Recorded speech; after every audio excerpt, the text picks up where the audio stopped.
শরীয়তপুরের জাজিরা উপজেলায় সরকারি দায়িত্বে নিয়োজিত থাকা এক কর্মকর্তার বিরুদ্ধে ঘুষ গ্রহণ ও দায়িত্বে গাফিলতির অভিযোগ উঠেছে। অভিযুক্ত কর্মকর্তা হলেন শরীয়তপুরের জাজিরা উপজেলার সহকারী কমিশনার ভূমি মেহেদী হাসান। তবে তিনি অভিযোগগুলোকে সম্পূর্ণ মিথ্যা ও উদ্দেশ্যপ্রণীত বলে দাবি করেছেন। অভিযোগকারী লিয়াকত হোসেন জাজিরা মোহর আলী উচ্চ বিদ্যালয়ের সহকারী শিক্ষক এবং জয়নগর ইউনিয়নের উত্তর কেবলনগর কাজীকান্দি এলাকার বাসিন্দা। তিনি দাবি করেন তার পৈতৃক সম্পত্তি প্রায় 17 বছর ধরে চাচাতো ভাই রাজ্জাক ব্যাপারী ও তার সহযোগীদের দখলে রয়েছে। দীর্ঘ আইনি প্রক্রিয়ার পরেও সমাধান না পাওয়ায় তিনি সম্প্রতি শরীয়তপুর জেলা প্রশাসকের কাছে জমি উদ্ধারের জন্য আবেদন করেন।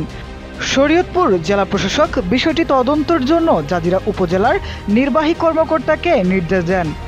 পরবর্তীতে জাজিরা উপজেলার নির্বাহী কর্মকর্তা নির্দেশ দেন সহকারী কমিশনার ভূমি মেহেদী হাসানকে। লিয়াকত হোসেনের অভিযোগ, মেহেদী হাসান আমাকে বলেন জমি উদ্ধারে সহায়তা করতে হলে 1 লাখ টাকা দিতে হবে।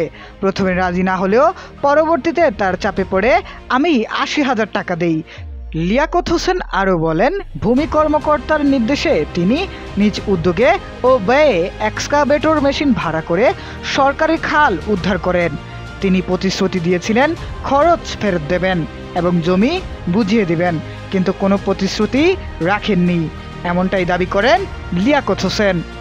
অভিযোগের সত্যতার বিষয়ে জানতে চাইলে লিয়াকত হোসেন বলেন, টাকা লেনদেনের কোনো ভিডিও বা অডিও প্রমাণ আমার কাছে নেই, তবে ঘটনাস্থলে উপস্থিত কয়েকজন সাক্ষী রয়েছে যারা বিষয়টি জানেন। অন্যদিকে সহকারী কমিশনার ভূমি মেহেদী হাসান অভিযোগ অস্বীকার করে বলেন, এসব অভিযোগ সম্পূর্ণ ভিত্তিহীন ও মনগড়া। আমি সরকারি নিয়ম অনুযায়ী দায়িত্ব পালন করেছি, কোনো অর্থ লেনদেনের প্রশ্নই আসে না। যাদের সাক্ষী বলা হচ্ছে তাদের কাউকেই আমি চিনি না।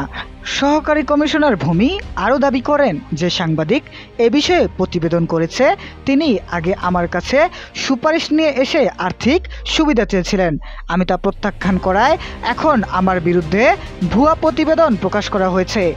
এ বিষয়ে জেলা প্রশাসক তাহসিনা বেগম বলেন, অভিযোগের বিষয়টি আমরা জেনেছি, তদন্তের জন্য নির্দেশও দেওয়া হয়েছে। তদন্তের নিয়ম অনুযায়ী ঘুষ বা ঘুষের প্রমাণ পাওয়া গেলে সংশ্লিষ্ট কর্মকর্তার বিরুদ্ধে কঠোর প্রশাসনিক ব্যবস্থা নেওয়া হবে। স্থানীয় প্রশাসন সূত্রে জানা গেছে, অভিযোগটি বর্তমানে প্রাথমিক তদন্ত পর্যায়ে রয়েছে। এই ঘটনার পর থেকে জাজিরা উপজেলার সরকারি দপ্তর ও সাধারণ মানুষের মধ্যে বিষয়টি নিয়ে ব্যাপক আলোচনার সৃষ্টি হয়েছে।